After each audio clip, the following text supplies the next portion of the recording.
Our brain doesn't use mathematics. Still, how is it able to do a lot of essential calculations? Right. You know, when we talk about physics, our brains understand physics.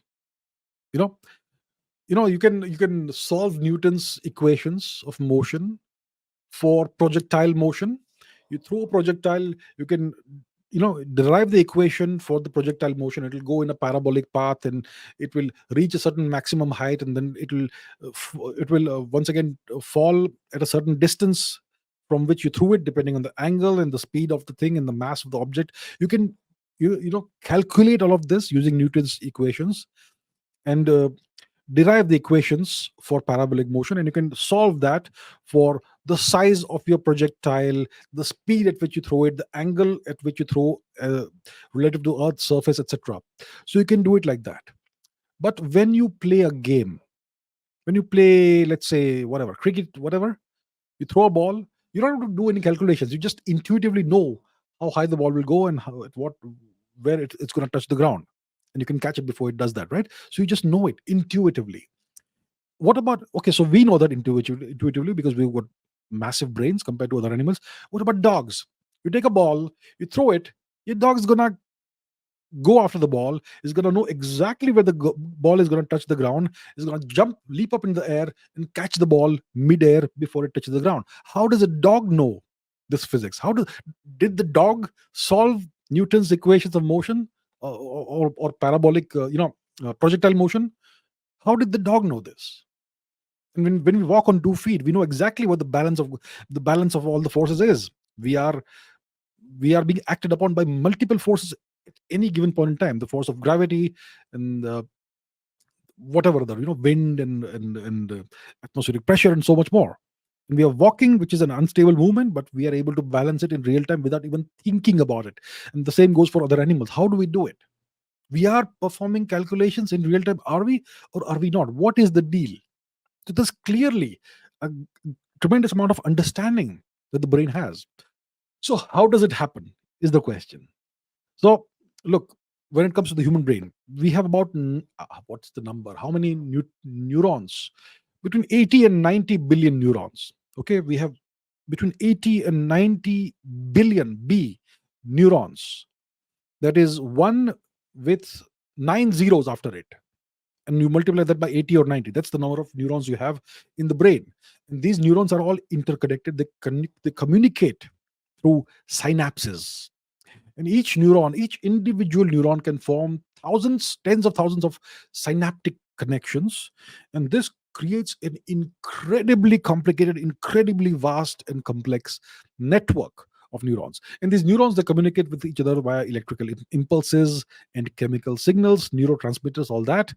And this neural activity, this incredibly complicated, complex neural activity, allows for the rapid transmission and processing of various kinds of information.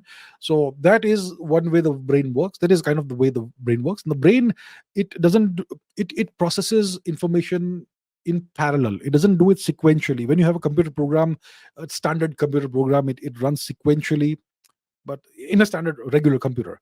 But when it comes to the brain, information is being processed in parallel. You have different section, areas of the brain that specialize in various kinds of information and data and perception, and they are all communicating with each other and processing information in various parts of the brain in parallel.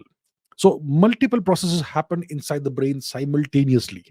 So there's a very efficient and very rapid handling of sensory input, also motor control, cognitive tasks, throwing, catching, walking, speaking, cognitive tasks, motor control, the way we, control our limbs and so on.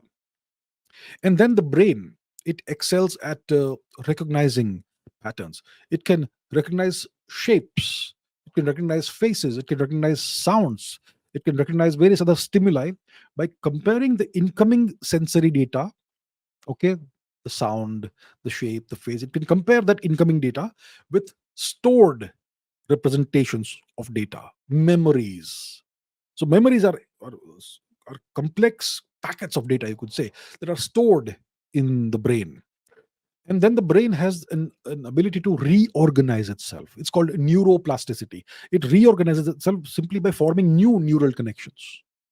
So this property, neuroplasticity, allows the brain to adapt to new information. It allows the brain to adapt to new experiences.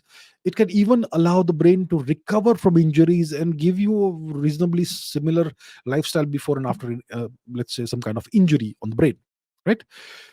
So that's how the brain works. And through this learning, you could call it reinforcement learning, experience, etc., the brain refines its processing capabilities.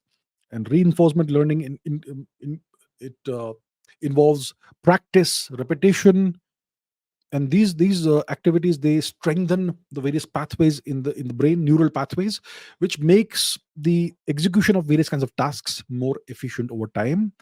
And it can, I suppose, the brain can also perform basic arithmetic computations, maybe intuitively. It can quickly estimate quantities and recognize patterns and perform simple addition, subtractions, probably without conscious effort, and so on.